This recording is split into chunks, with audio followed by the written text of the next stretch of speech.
my beloved Boss Mike Cervera.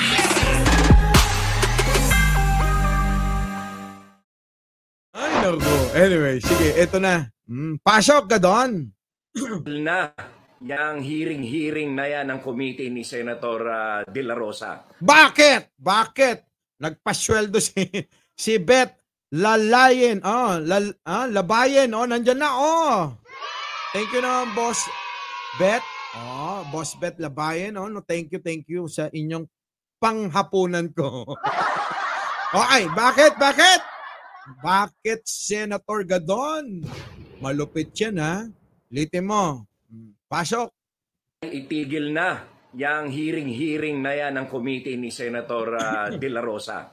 Dahil wala namang patutunguhan at pag-aaksaya lamang ng pera ng gobyerno. Yang hearing na yan. At yan naman ay base lamang sa chismis. Isipin nyo, kung ang sinasabi ni Senator Bato ay authentic daw yung form, yung report, it refers only to the authenticity of the form. Kahit naman sinong empleyado ng gobyerno, pwede kang gumawa ng report doon sa form or na ipi-fill up mo, and then what matters most is yung credibility nung nire-report mo. Kung ang iyong superior ay tinanggi o ibinasura yung report mo kasi nga hindi naman credible, edi wala, there is no report to be investigated upon. Iba ang authenticity sa credibility. The form may be authentic, but how about the credibility na it refers to truthfulness of the report, of the contents of the report? Magkaiba yun. Ay, pakinggan nyo maigi, ha? Mamaya bibigyan natin ng reaction to. Kasi parang lahat na sinabi niya, nasabi na natin eh. Okay, sige. Kung pagbabasihan mo lang ng investigasyon, ay yung form na authentic daw dahil kasi pinirmahan at yun daw ay ginawa nung si Morales, how about the authenticity of the contents of the report? Kung yun ay binasura na or hindi man lang na na-file ng kanilang superior o officially documented by the office, di wala, pagsasayang lang talaga ng pondo ng gobyerno yung hearing na yan.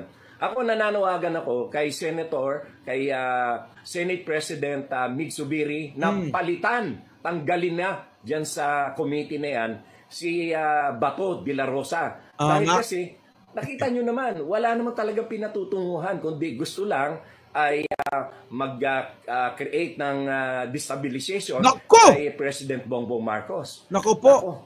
Alam nyo, namimiss ko yung araw na ang mga senador ay talagang mahuhusay, matatalino, magagaling, whose erudition of the issues being discussed in the Senate are also intelligent, smart, bright, and very scholarly. Itong si Senator Bato de la Rosa, isipin nyo naman, he cannot even express himself in straight English. At even in Tagalog, mali-mali pa. O kaya nauutal pa. Ano ba naman klaseng senador yan? Kaya dapat, wag nang gawin ng chairman niya ng committee. Senator Migs, dapat yung ginastos dyan sa hearing na yan ay isingil. Dapat ay bayaran ni Senator Bato de la Rosa. Walang kakwenta-kwenta. Ay, walang kakwenta-kwenta daw, ha? Si Gadon no? Malupit talaga to Bakit kasi hindi nyo to binoto si Gadon? Ano? Di sana meron dong sumisigaw sa Senado. Bobo ka! Bobo! Sabihin niya kay Bato doon habang nag-iirig sila.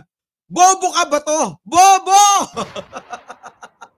Dapat talaga ay itigil na yung hearing na yan ng committee ni Senator De La Rosa. Correct. Dahil wala namang patutunguhan at pag-aaksaya lamang ng pera ng gobyerno. Correct, yan na nga sinasabi namin dito Opo, Secretary, ha? Lagi namin sinasabi niyo, wala nang patutunguhan yan Oo, di ba? Nagiging, alam naman natin na parte lang yan ng kanilang pang-iingganyo sa mga kababayan nating mahihina ang ulo. 'Di ba? Tulad ng mga DD shit.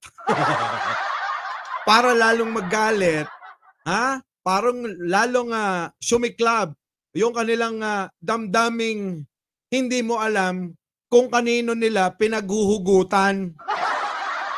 Boss Mike, merong pinaghuhugutan yan. Ano ka ba? Ano yan? Kanina humuhugot sila kay Maharlika.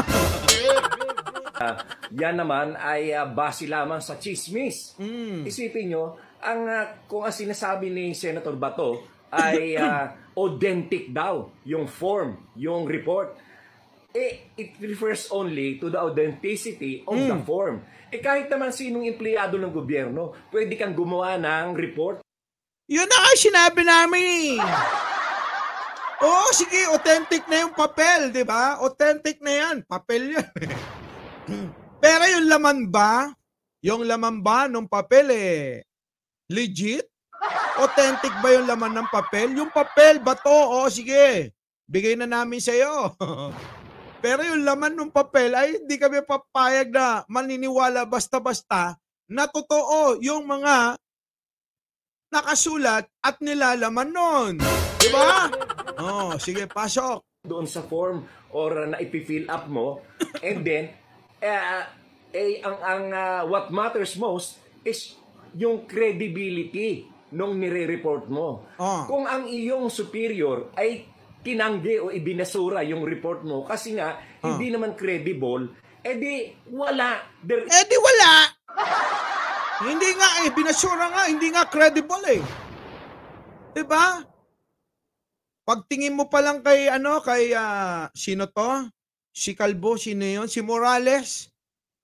The form may be authentic, but how about the credibility na it refers to truthfulness of the report, of the content? Correct! Oh, tama!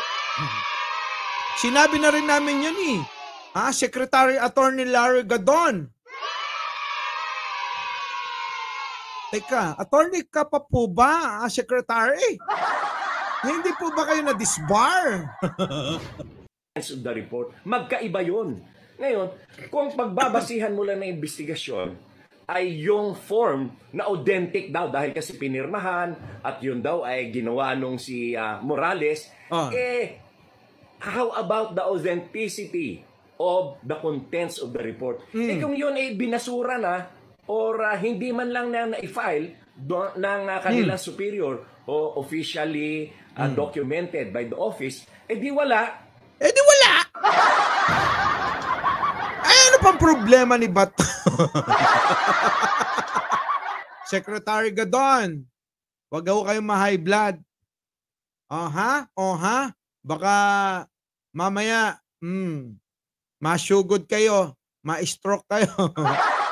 Alam nyo ako ang sarap siguro panoorin ng mga ito, no? Kung si si Secretary Gadon nasa Senado, no? Tapos, ganun yung nangyayari, no? Pinamumunuan ni Bato, yung hearing na yan. Tapos, kasali, kasama sa komite, si Secretary Larry Gadon, no? Siguro, merong mga nag-aanuhan dyan, no? Naglili parang mga laway. Sige, tuloy! Pagsasayang lang talaga ng pondo ng gobyerno yung hearing na yan. Sinabi nga namin, sayang ang gastos. Imbis na sana yung perang ginagastos dyan, pinamimigay, pinamamahagi sa mga kababayan natin na apektado ng El Nino, ng tagtuyot. Di ba? Kaya lang si Bato makulit talaga secretary. Tigas kaya ng ulo ni Bato. Uray balsigam. Natangkelat ta. Nakulbot pay. Sige, pasok. Nananawagan ako kay kay Senate President Mig Zubiri na tanggalin na dyan sa committee na yan, si Bato de la Rosa. Oo, nagsalita na nga, pinaringgan niya, secretary O naman Bato kung itong mga hearing na ginagawa nyo ay nakakasira sa imahe ng Senado, abay, kailangan nyo nang itigil yan. Huwag nating hahayaan na itong Senado, mapasukan tayo ng basta-basta na lang magte-testify dito ng puro sabi-sabi lang. Diba? Sabi yun is Subiri. Sige tuloy. Dahil kasi, nakita nyo naman, wala naman talaga pinatutunguhan, kundi gusto lang ay mag-create ng destabilization kay President Bongbong Marcos. Oo, yun na nga. Bakit? Paano mo nasabi yan? Mukhang parehas sila ni Senator Trillanes na sinasabi. Sige, putulin ko muna dyan, babalikan kita. Secretary, huwag kang mag-alala. Kung iniwan ka nila, ako, hindi kita iiwan. Pasok. Hearing na ginagawa ni Bato de la Rosa sa Senado ay parte ng communications plan in connection with the ouster plot laban kay President Marcos. Pero ano po ang papel ni Jonathan Morales tungkol sa... Palagay ko kasama na yan, kasi siya yung pinakang bida dito sa hearing ni Bato Wala namang kasaysay-saysay yung hearing na yan. Yun na nga, walang kasaysay-saysay. Shout out sa mga taga-Pangasinan. Issue ng isang vlogger ng Maka Duterte na binigyan niya ng platform, sa Senado, nilagay niya sa mainstream media at pangatlong hearing na ngayon, pero alam mong pilit na pilit Talagang part lang ng agitation phase ito. Nang sa ganon, naghihikayat sila na magalit yung taong bayan. Pilit na pilit talaga si Bato dyan. Halatang halata naman. Alam nyo, pag hindi nyo napansin na na talagang pilit na pilit si Bato dyan, nang kunada kinyami. Nagnang kan, di mo ulat tamatarusanan, tayo bagbaganan, kunada di kinyami. Diba? Namimiss ko yung araw na ang mga senador ay talagang mahuhusay, matatalino, magagaling, whose erudition of the... Yun na nga sinabi namin, nakakamiss talaga. Di ba sinabi natin yun? Di ba? Nakakamiss talaga yung mga ganong senador, yung talagang mga brainini. Oo. Mga matatalino. Ang gagaling yung mahihiya ka nakangangakang ganun habang sila tatalakayan at nagsi-Senate hearing, nakaganyan ka. Ang galing Sino ba yung Boss Mike? Isa to Eto sana sayang Sayang lang ang inabot ni Miriam. Nasaan na? Magpakita ka, uy. It's most dangerous for the country. The sad thing.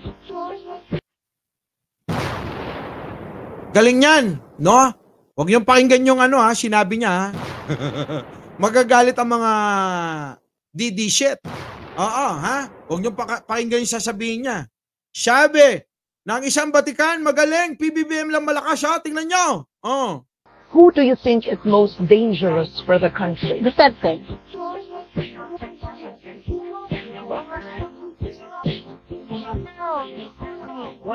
Right now, his most trusted man, Pastor Kibuloy of Davao City, has already announced that if the elections don't turn out Duterte, he is going to personally lead a revolution. What kind of talk is that? Anong klaseng pagsasalita yan? Narinig nyo, mga kababayan? Pero Boss Mike, DDS sila Ang gusto nilang iboto, si Robin Padilla. Naloko na. Si Philip Salvador. Alam na pati nila Philip Salvador. Di ba Oo. Ay nako, sayang si Miriam. Alam nyo, talagang binoto ko yan. Oo. Anong klaseng senador ka ba to? Anong klaseng senador ka? Kaya dapat wag nang gawin ng chairman niya ng committee. Oo nga, dapat di kasi ginagawang yan Hindi, di ba? Hindi na dapat gawing chairman ng committee. 'Di ba? Diyan sa Committee on Drugs sa Kineme. May asawa ka na, Sir Mike?